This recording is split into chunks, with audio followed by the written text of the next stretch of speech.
Hello. Hi. We are live. How are you, Ronny? All the way from Jaffa, and you all the way from New York. This is it. This is the new reality. You don't even have to travel by plane. Exactly. I just want to make sure we are live also on Facebook. Thank you so much for everyone from tuning in. We are live on my YouTube channel. And now let's double check we're actually live on Facebook. Because, you know, technology is, it's interesting. Okay.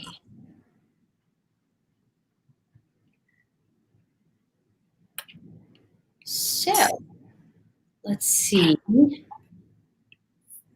So once we're on Facebook, then I can do the watch party, right? I assume, yes. See. Added. And should be our Facebook page as well. Connect Facebook. 1 second.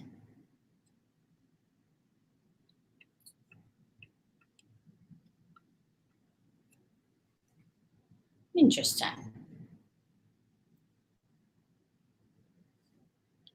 There we go. Oh, it's connected. Okay. We should be on. Okay, but I can't do a watch party from where I am to my Facebook because I don't see Facebook here. That's interesting. It says it's connected. Why is one of my pages not listed? No, we're good with that. Not sure what's going on here. 1 second. Okay.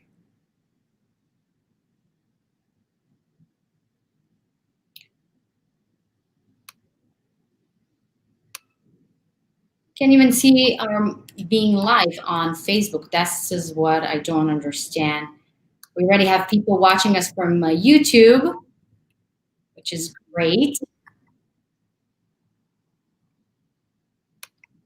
I have no idea what's going on. Should I be seeing it on my Facebook page? Maybe. Let's see if I can add my personal Facebook. No, it's not mine. That'll be easier.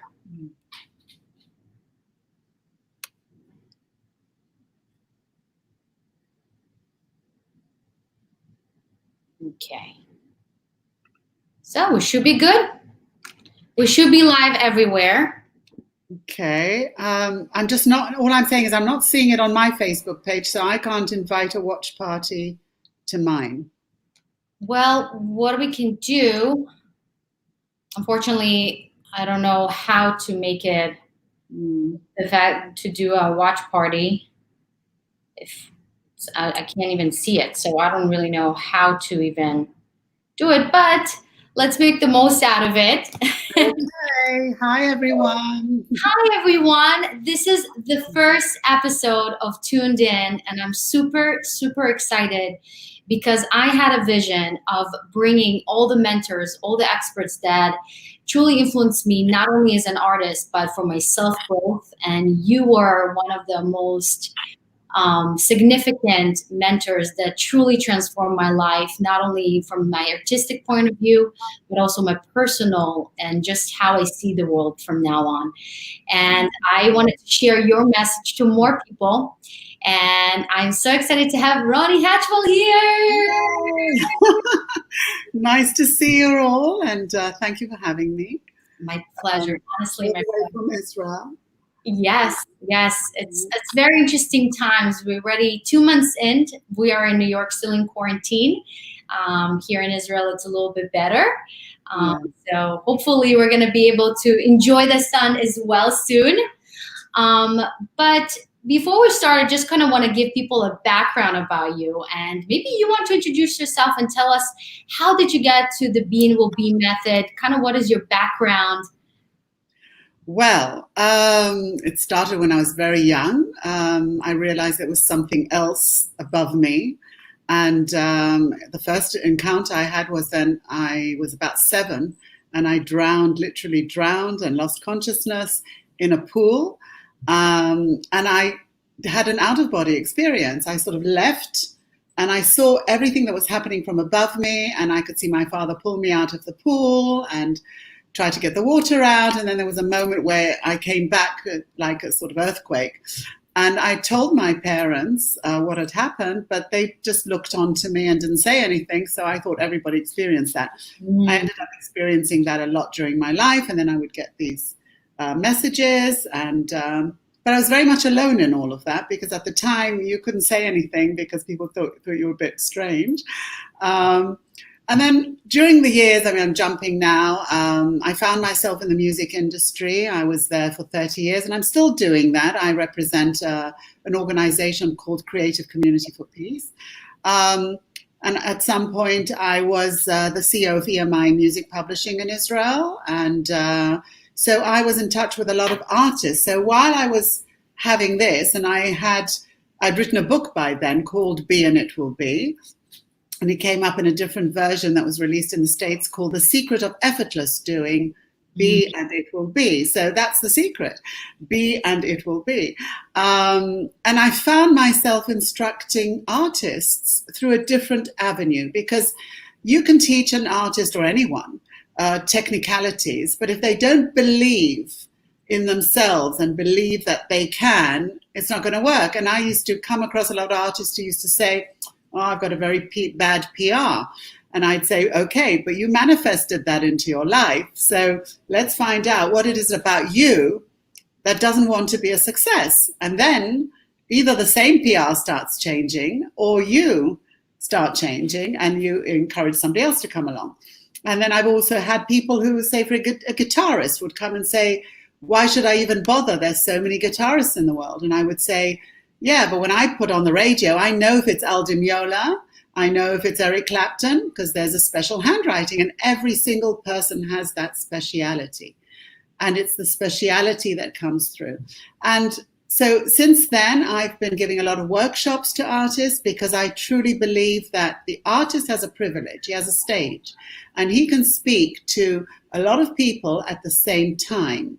Whereas an individual, so if he has a message that he can convey, if it's through his songs, through his music, even saying something on stage, then he's using that privilege correctly. And I think we're in very interesting times right now, where I don't think there's an individual on earth that understands what's happening, but we do get that there's something different happening, and that we cannot continue the way we have been. And I think artists in particular are affected right now, because it's a whole industry, the promoters, it's a domino effect. It's from the promoters down to the artists. Everybody's affected now. We've got to find a new way. And we also want to get artists to earn a living, not just stream for free, because, that seems to be a given. It's expected of artists.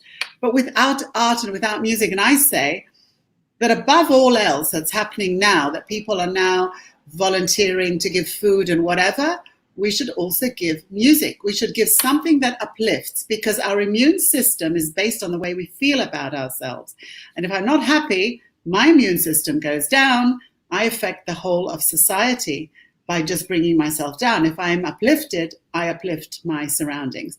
So I think that's a very important message. And I think that every single artist must ask himself, what is it that they can do first for themselves so that they can feel happy, and then pass it on.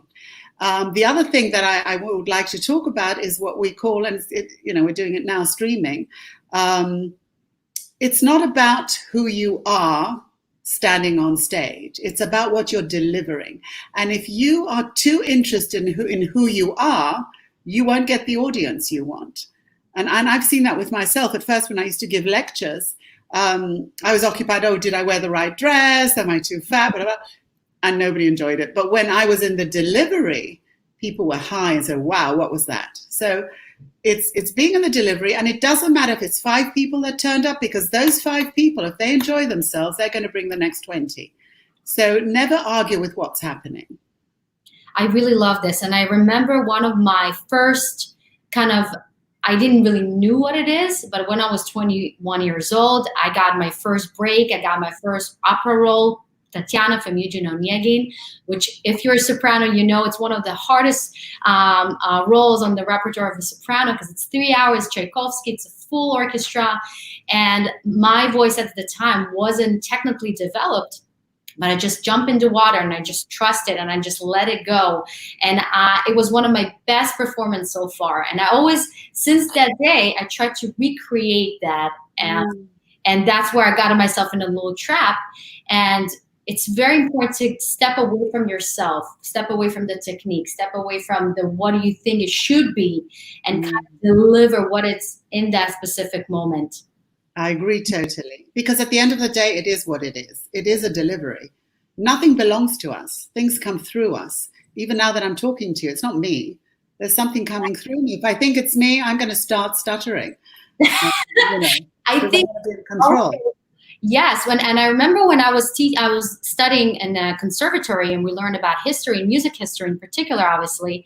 And I remember one of the story, the Mozart and his biography, talking about how he would write all those symphonies, all this complex music within seconds, within minutes, a night before the performance, because he was hired by the king. And he always talked about something through him.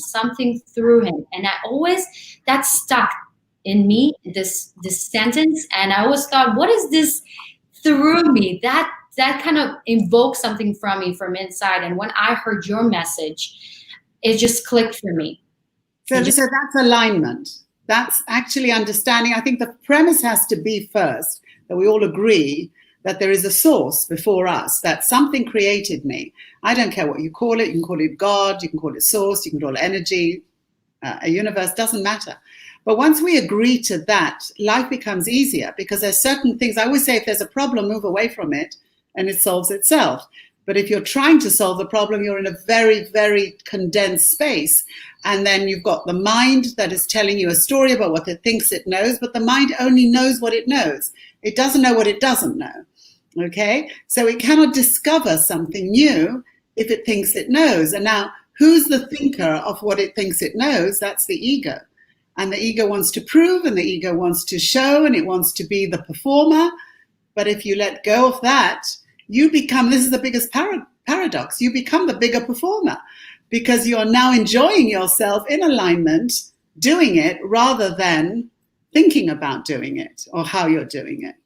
It's so interesting. So when we speak about, especially for artists, when you talk about this method, how is it different from working for people that are not artists when you had the chance to work with artists, as myself included?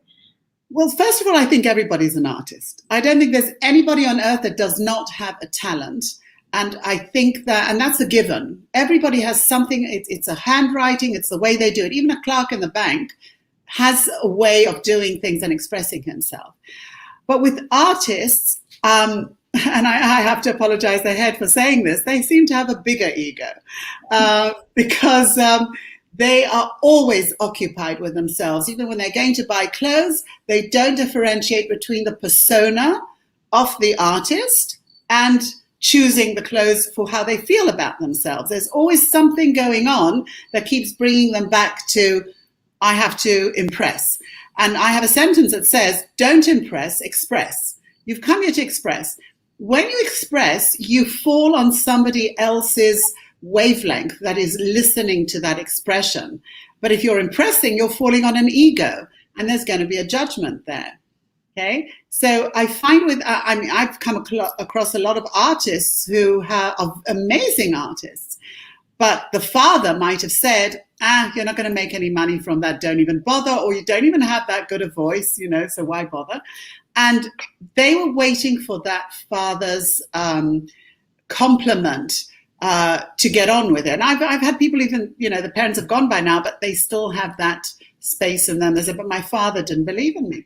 I remember having an artist who really sang amazingly, but when she was 9 and her mother came back from shopping, and her mother was very irate at the moment, and she just spurted out the first thing that came along, and she was singing and dancing and having fun, and her mother said, oh, shut up, you don't even have a good voice. So that stuck with her. And she was struggling rather than flowing, because she kept going against that thing. If her own mother, who's supposed to love her, said that, and her mother didn't remember, it was a sentence that she said out in rage or whatever, but she kept that in her. And we say that about 3 times in our lives where something happens and the second later we're not the person we were before. So while she was dancing and having fun, the second after, when her mother said that, she wasn't the person she was before. She changed. Now that becomes a pattern. So now she becomes a struggle. And everything she wants to do in life, she has to ask her, do I believe it? Is it true? Okay. And it's based on somebody who said something. It happened once, but the repeat of the belief happens every single day. That's what we want to get rid of. We want us to become our own masters of our own domain, to understand that we choose how to feel about us, and we have to forgive everybody else for being who they were not being that we expected them to be. And they play such an important role for us to go deeper within ourselves, and we need to be thankful for their presence in our life. And I think I always say that also, our closest people are the greatest mirror of all, because they show us our greatest insecurities, our greatest things we want to work in a deeper level and love ourselves in a deeper way. Yeah. They are our mirrors. Without them, we would not know who we are. Exactly. Yeah. So contrast is great. Embrace it. Love the fact. And I think for artists, as you said, it's not only their inner circle. They're always looking. I remember, and it's not just me. It's especially in the classical realm, it's all about perfection. It's all about hitting the right note, the right tune, in the right correct placement, singing the right style, language. There's so many factors, and you learn to be in a certain way and to sing in a certain way. Who decides what perfection is? Who decides that?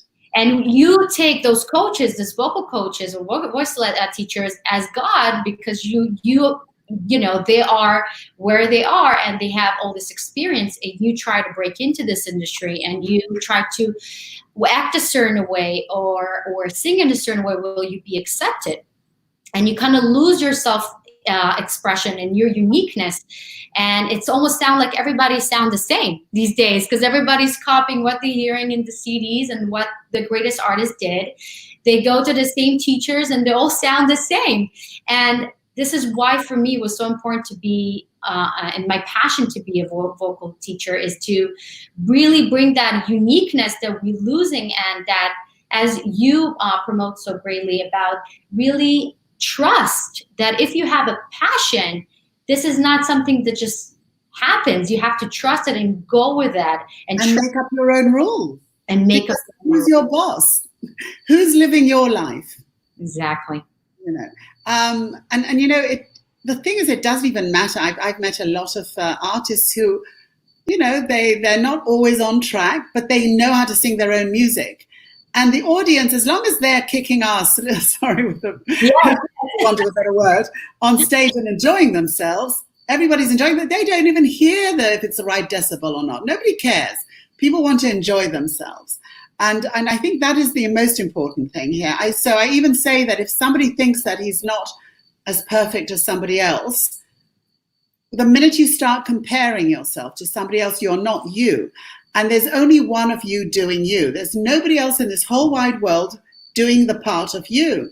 So if you're not faithful to your own self, then you're going to expect criticism, because people can see through. They can say, oh, she's not authentic. Something there is not working.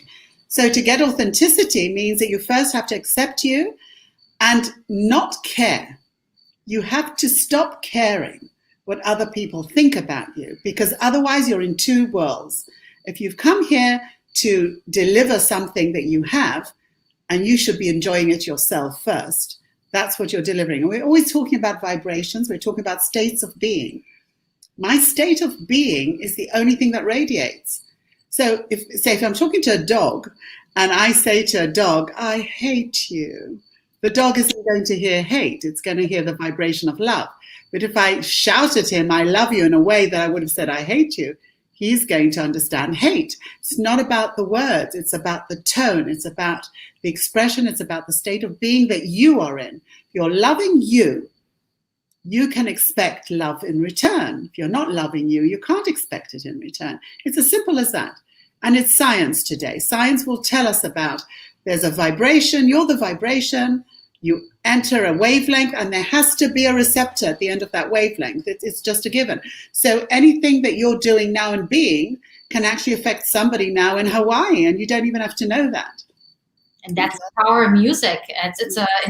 That's the kind of international emotional language that everybody understands. And I listen to so many artists from different countries. I don't even know what they're singing about, but my soul feels it, and I feel that connection.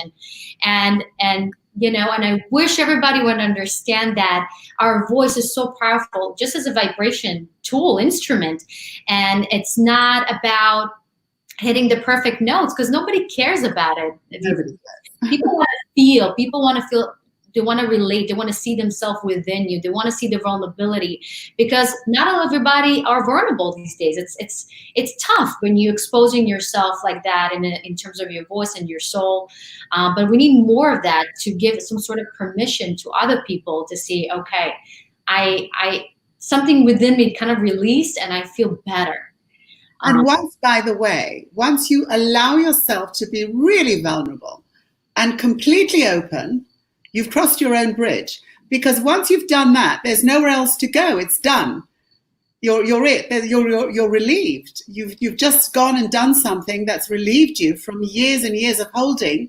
Because why do we not do that? Because we always care what other people think about us. Mm-hmm. When you stop caring, that's the biggest paradox. When you stop caring and you're in the flow, you give the perfect performance. And perfection is in the imperfection, because that is the handwriting that we each have. And we can't all be the same, and thank God for that. We want variety.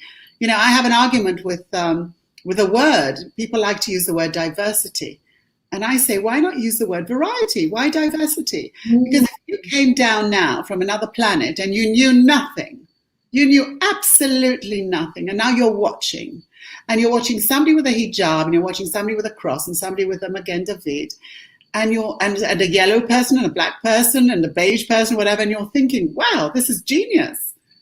So many variations. But because there is all this stuff going on judgments, that we know something because somebody told us something, we look at it as diversity.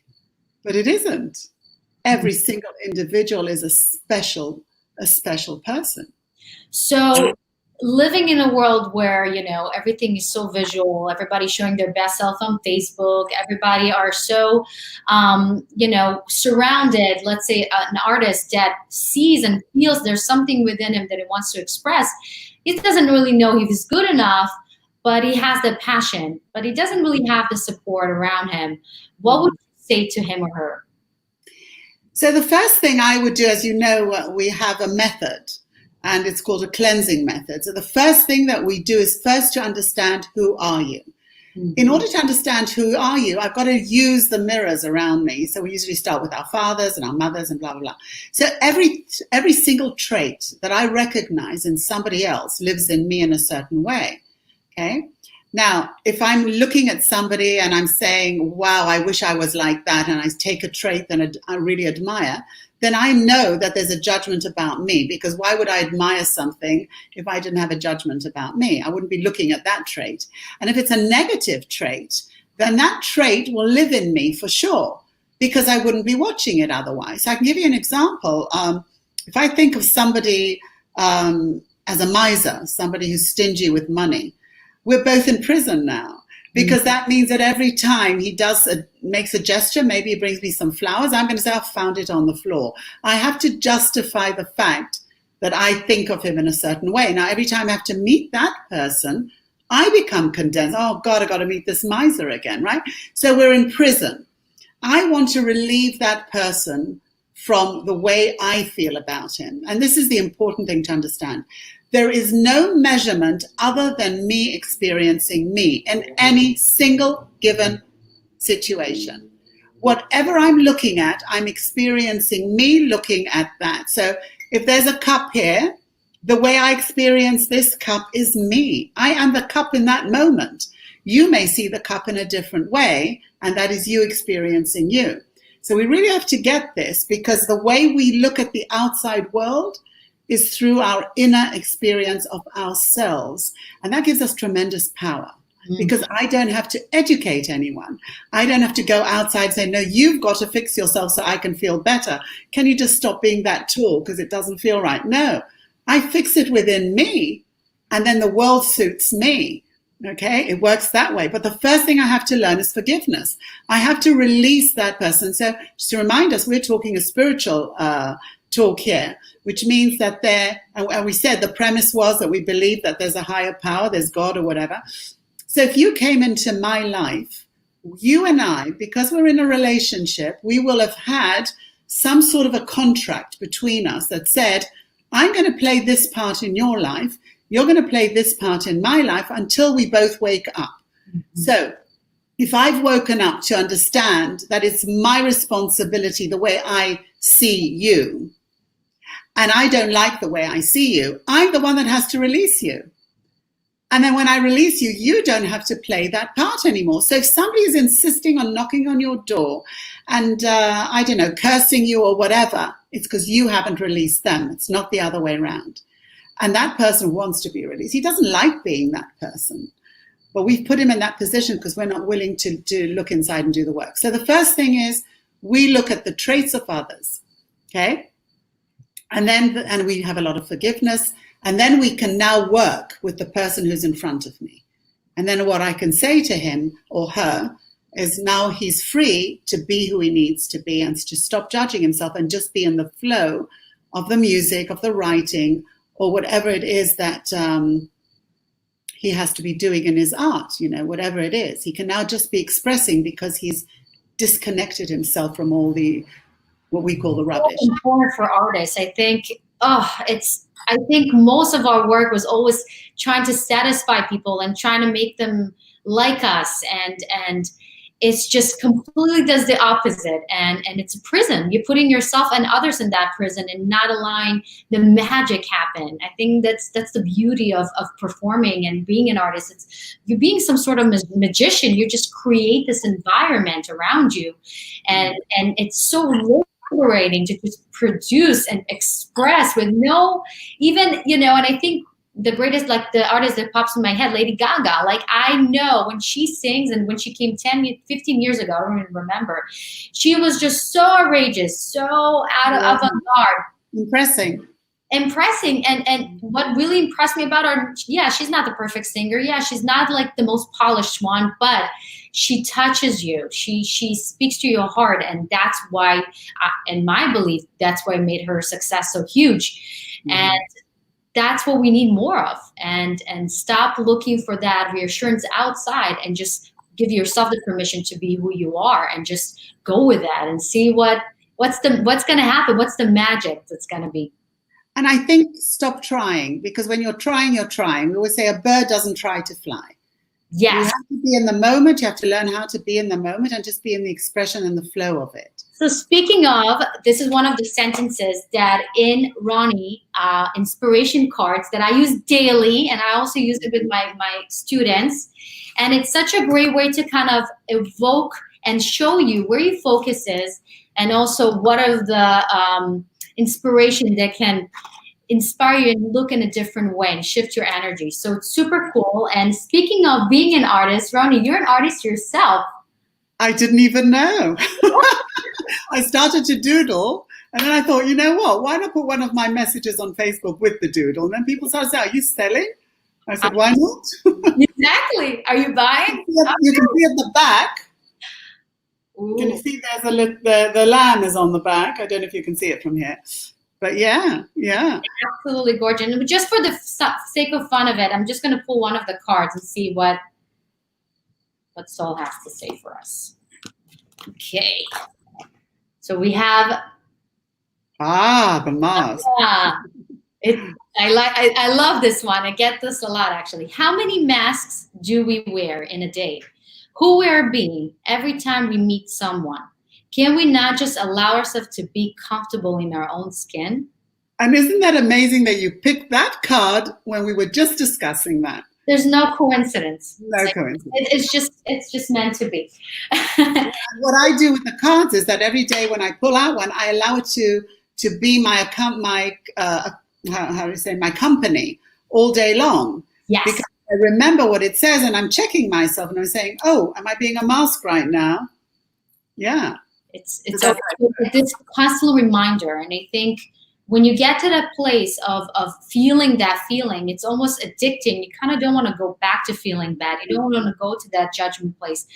And it's so important to have this daily reminder of working with people that are like-minded. Surround yourself with people like that to kind of be in that place and not forget that freedom. It's home. And I just want to make something, what is home? Everybody's got a lack.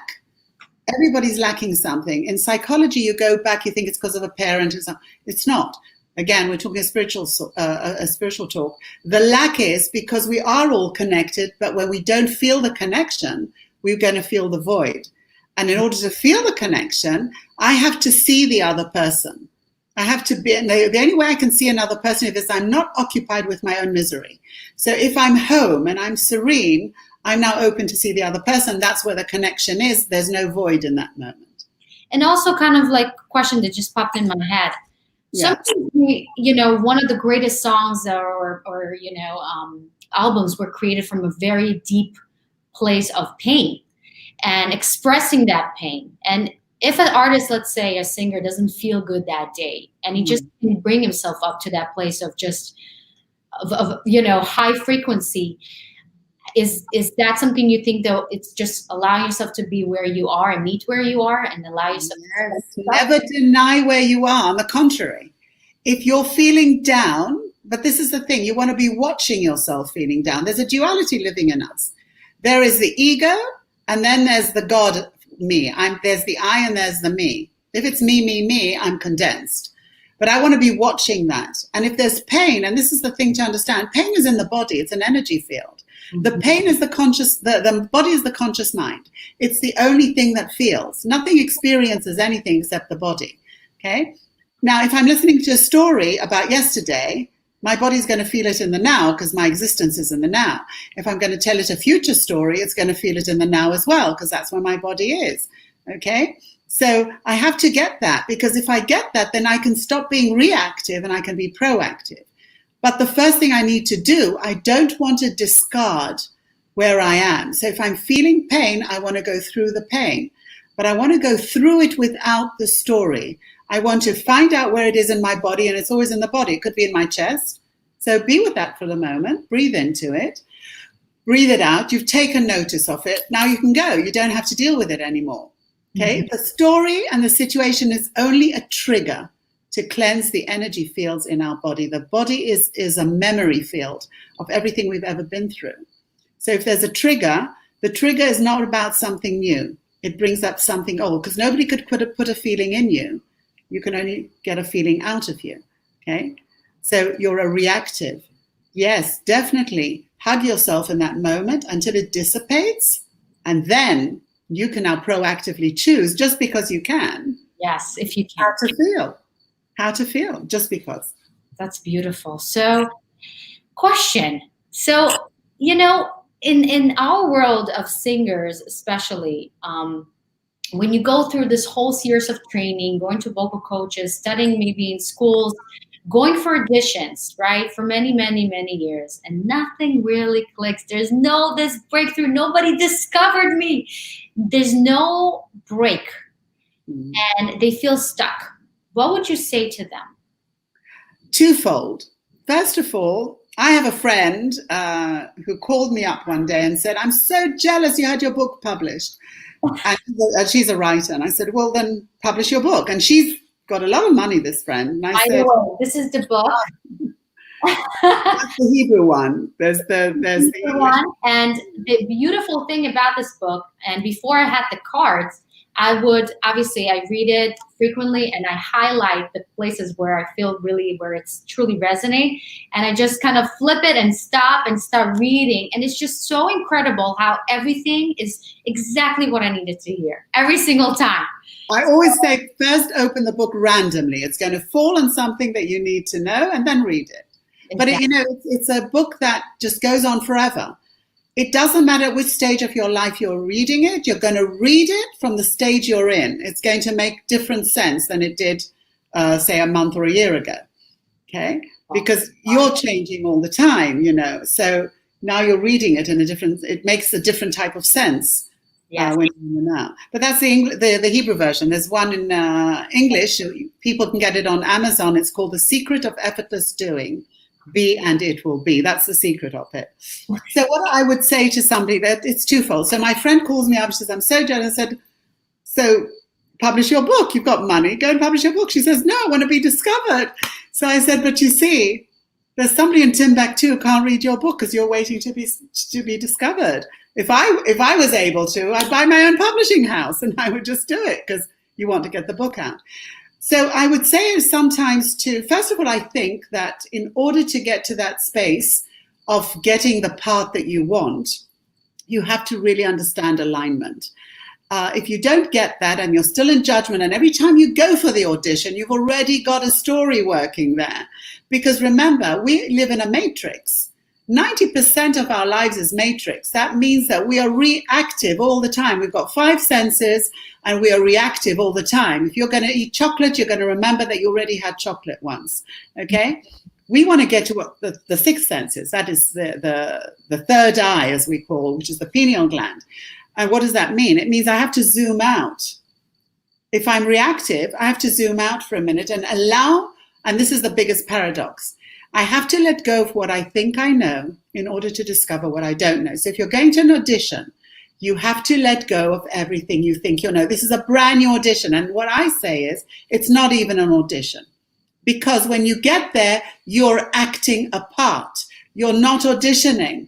If you're auditioning, you're away from the part. You're acting a part in that moment. Be the part that you're acting, whether you get the part or not. The fact is, you are the actor in that moment, in the being, in the right, in that sense. A lot of people I have sent to do their own one-man show because I found that when they're being judged in auditions, they're so worried about the judges, you know, because the judges are looking at thousands of people all along, you know, they know what they're looking for. And they're looking for something that sticks out. And I found this also in the record business, that the record companies got so used to looking for the next song that they didn't look to see what people were enjoying because they wanted the next, you know, the thing that stuck out. What I'm saying is that when you go and do a one-man show, you're already with the audience. This is your audience. And we're talking about letting go, we're talking about expressing, we're talking about letting go of the judgment, but it's a process. I don't think that somebody can just do it overnight without understanding that they have to peel off a whole load of life that happened to them before, okay? So my first thing would say is don't go to an audition, go and act the part. Be the part that you're acting, don't think of it as an audition, and you've already got the part by just acting it. You're in that. Exactly. And it's very interesting because you said also doesn't matter if it's one person, if that's 500 people, it's the same exact work that you need to do with yourself. And forget that this audition. This is a place where you can experience that role, that song, because song is also some sort of acting. It's some sort of aligning with a certain emotion and conveying it. And it's just another opportunity to share this. And I think it's when you change the story and you change the way how you look at it, it's just completely shifting the entire energy. And you can see and you can feel somebody's aura, somebody's energy. You can pinpoint what it is, but something about them, it's so, and I see it all the time. But this is the trick. You have to let go of what you think the outcome will be. Because otherwise, while you're doing it, you're thinking of the outcome, your state of being has just moved. This is the biggest paradox. It's like, I don't know if you heard of the Tao. The Tao means the way. Nature's going to happen anyway. And the only thing I'm in charge of is my state of being in relation to what's happening. Okay? But if I want to invite a better happening, I have to be in the state of being of acceptance right now, because that is the wavelength that opens everything up. And it's a paradox. So we're saying, people were brought up thinking you've got to try hard, you've got to do this, you've got to work hard. And we're saying, no, you have to be more, work less. It's the other way around. The more you are being, the more you are allowing, because the universe knows what you want. It doesn't have to, oh, I'm sorry, I ordered this a few years ago and it hasn't happened yet. No, yeah. It doesn't need that from you. It knows what you want. Okay. Now you just have to be in the flowing of it. And the beauty of it, that you don't, I think that's kind of like the whole law of attraction, people that are into the whole self-development, the number thing they say to you, and that's why I love your method so much, that they're so specific of what they want the outcome to be. They visualize, they so into it, they're clinging to the outcome, that they're losing the magic and the spark of God giving you something even better. And this is where I think that suffering happens, where you expect something, you don't get the result, and you think, oh, the world is against me, and you hate the world, you hate God, you hate yourself. And that whole conversation is existing in you. That's nowhere else. Exactly. You're your own worst enemy. Exactly. But we didn't come here to achieve. We came here to express. And when you're expressing, that's a paradox. That's when you achieved. And that's how it works. You've got to let go of the consequences. You have to be so vulnerable that you don't care. Because the second you've crossed that bridge, which we said at the beginning, the second you've crossed that bridge, you're done. You're free. And if you don't know how to give yourself your own freedom, how can you express that? So it's not about achieving. I mean, if you look at everybody that's at home now, and it doesn't matter if you're the biggest artist, you mentioned Lady Gaga, whoever it is, everybody is going through that space inside. Jim Carrey said, I wish everybody could be as rich and famous as me to understand that that wasn't the goal in the first place. Okay? So there's nobody in this world now, rich, poor, whatever, who's not doing this inventory and looking inside and saying, what was that all about? Why was I struggling so much? Because it was here all the time. And if we understand, like a see-through world, God, universe, whatever, is the see-through world. So this cup is manifested from an idea that already was. Okay? Otherwise, where would that idea come from? So I just have to tap into it, but I have to know how. I don't have to work hard. I have to know how to tap into it. The way to tap in is to first understand that I'm not in control of everything. But what I am in control of is how I want to feel. Now, everything that's meant for you already exists in that idea form. The only wavelength that will release that to you is if you allow yourself to be happy and serene. The way to get there is to accept the now, because the now is happening anyway. But the now is a pre-sent moment. The present moment is a pre-sent moment based on your vibration. So if you want to invite a new one, you don't have to do anything. You only have to change your vibration, and then whatever's meant to come to you on that vibration appears. We've seen this with loved ones. We've seen it with whatever the talent is. We've seen it with trying to buy a car, a house, whatever it is. You let go, it comes.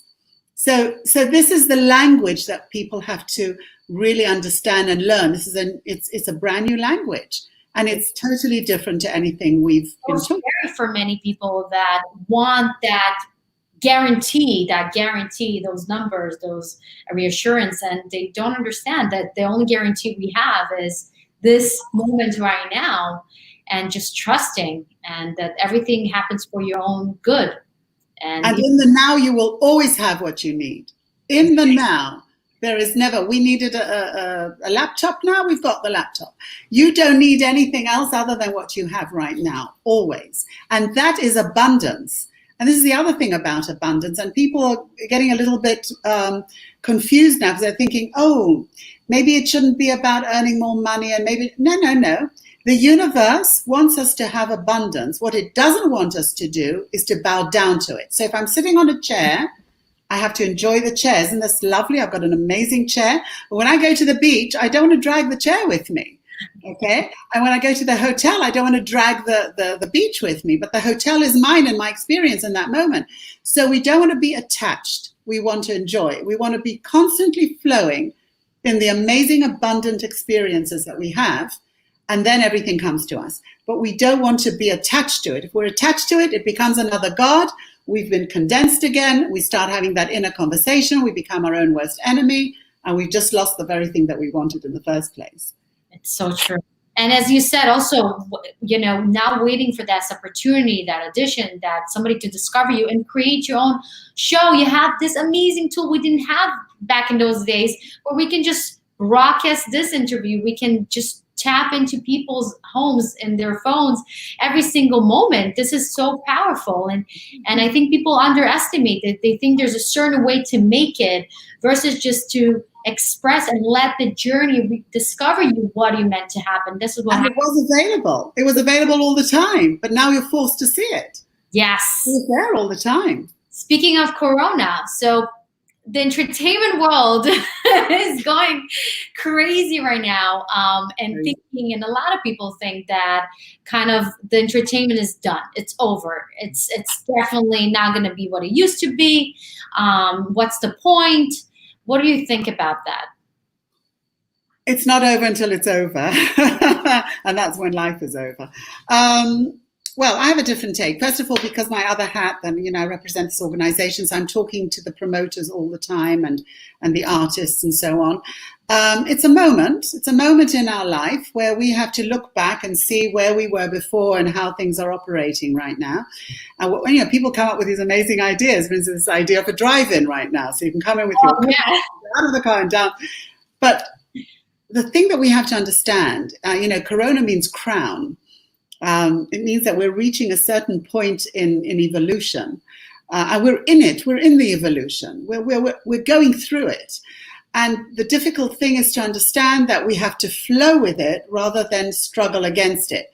Because a lot of people are saying, oh, we're going back to normal. No, we're not going back. You can never go back. There isn't a back. It's always new. If you allow yourself to be in the flow, you will get the idea that suits you, to know where to go. But you have to go with what is happening. I think the first thing is the community. What's happening now, which is what I've discovered when I speak to the promoters, that the promoters now are understanding the value of the very small technician who was there, because everybody is in this boat right now. The technician, the person who deals with the lighting, the person that deals with the balance. Everybody is part and parcel of one of the groups of Bon Jovi being on stage. And before that, people just didn't take things. They took things a little bit more for granted. So now, even Bon Jovi or those, they understand that there's this whole industry that without them, they wouldn't exist. So the Red Hot Chili Peppers cannot be who they are without their fans, and the fans can't be who they are without the Red Hot. So there's this thing going on. New relationships are developing, and that's what we've got to understand. We have to find a way where artists can make money at the same time. By the way, there are a lot of links I can send you later, and you can maybe spread them. Like Spotify now have opened funds for artists, etc., and so that when you put something on Spotify, your fans, even if they pay $1, but you're going to get that, okay? So there are a lot of these links that I can share with you, because people have woken up to the fact that we cannot do without the arts and the music, because we have to uplift, okay? So it's a very during the Corona time, sitting quarantined at home, obviously watching movies, entertaining yourself, using music. It's just, it's not an escapism. It's just a way to connect with everybody. I can tell you, for instance, Amanda Palmer, I don't know if you know who she is, but she's quite famous. But she started her career by coming to people's couches. Her fans were very small at the time. And she said, you know what? I'm willing to come and sleep on your couch. Bring me your friends. That's how she started. So now she's putting out venues. So it's an idea. Now, how do you get an idea? You get it when you stop brainstorming. In that quiet place that you're accepting what is, you'll get an idea. Now the trick is that you have to immediately operate on that idea and not go to the mind, because the mind will say, come on, not going to work. Never listen to the mind, because everything can work. Anything, even if the most absurd thing, can work if you don't believe the mind. And you're in that space. Why? Because we've said everything has already been preordained. Everything was already created. So, if you think of that guy who invented those little cocktail umbrellas, and crazy, who needs a cocktail? But you know what? He wasn't listening. He just went out and made them. And there wasn't a pub in the world that wasn't using these cocktail umbrellas. So I would say to everyone, first of all, relax. The panic doesn't bring any solutions. Relax. Allow yourself to be in these times. Allow yourself to get out of the stress. Do the internal work so that you're prepared for the next stage. I do believe that venues are going to come back. They're going to come back first smaller, and then they're going to get bigger. And and this whole thing is a lesson. It's a spiritual lesson. They're already trying to frighten us and saying there's going to be a next wave. Don't listen to the news. Don't listen to the news. Make sure your immune system is high by being happy and serene, doing the internal work, and you'll be fine. And I think that we have to be in the space that we are allowing, rather than thinking and getting into that panic mode that says, oh my God, what's going to happen? It will. Things will happen. It's a new world, and it'll happen for the best. And we'll know what to do, because we'll discover it through relaxing. So people will have ideas, and they're already having it. They're streaming. There are already artists being paid for streaming. So any person that I speak with says this is the best time that ever happened, including myself. That downtime that forces everybody, no matter where you are in the world, just sit down and be with yourself and just be quiet and still and rethink, and you reconnect to your soul, you connect to your body, you connect to just the people who are around you. You see them finally. We've been in this race. I know in New York, it's always that go, go, go, go, go, that it's kind of all forced us just be with our own things and cleanse ourselves internally and externally. And then it comes. And only great things come from it. I honestly, speaking for myself, and it's also, I believe, I don't know, what do you think about that? But social media, in terms of Facebook, all those live experience that, Metropolitan Opera and many different artists like Beyonce, they do the HBO special where they show the behind the scene and also the actual performance and different angles and I enjoy this honestly more than just going to be like a back, somewhere in the back, barely seeing something kind of like vague, and have that experience with other people. I think we probably the next thing, but it doesn't sound, you don't need to think about that. That's the main message. It's for now. We've got no idea what's going to happen. I don't believe for a minute the universe wants to destroy its own world. I think it wanted us to just sit down for a minute and think about what we've done and how we can improve. But I think that what it has done is brought this togetherness, and you can suddenly feel, without even touching, you can feel through the heart, and you can feel the bonding, and you can feel all these little chat rooms and all these little watch parties are bringing people together. But I do believe that we shouldn't be thinking, we should be allowing. And the more you allow, the more ideas you get, and then you know what to do. There are a lot of people among us who are making a lot of money right now, and and they're getting on with their lives, and it doesn't affect them the way other people. I think the panic is the worst place to be in. And I think as long as, my grandfather used to say, as long as I'm in a body, God wants me to live. So that's a hint. I'm in the body, I'm living. The minute the universe decides to take me, whether it's through Corona or whatever, I will. I've got no control over that. Exactly. That's my understanding, We won't go into that now, but there have been a lot of lies around all this, and a lot of fright and people in control and so on. Don't listen to anything that's negative. Be your own boss. Choose your own thoughts, because you can. Just because you can. You don't have to have a reason to change your state of being. You can do it because you can, because you have the ability to choose the way you feel about you at any given moment. So it means putting on music and dancing to a song right now because that's going to elevate you. Then do that. You see. Yes. Yes. Thank you, Ronny, so much. It was honestly a privilege. I hope anybody that got the message. I'm sure I feel your energy all the way from New York, and just who you are is just so inspiring. Thank you so much for. Thank you, darling. Thank you. Like meets like, you know. We're all lights, little lights. But thank you so much. If you have any questions, guys, I'm sorry the streaming probably, I'm not sure what happened, but we are live on YouTube. It should be live on Facebook, but I posted on Facebook. And if you have any questions, we'll try to answer it later on. And if you want to contact Ronny, everything in the description bar below, where you can find her email and her website and so much more. So thank you. Stay safe. And just because you can. I'm still on the line. Be well. Thank you. Bye for now. Bye-bye.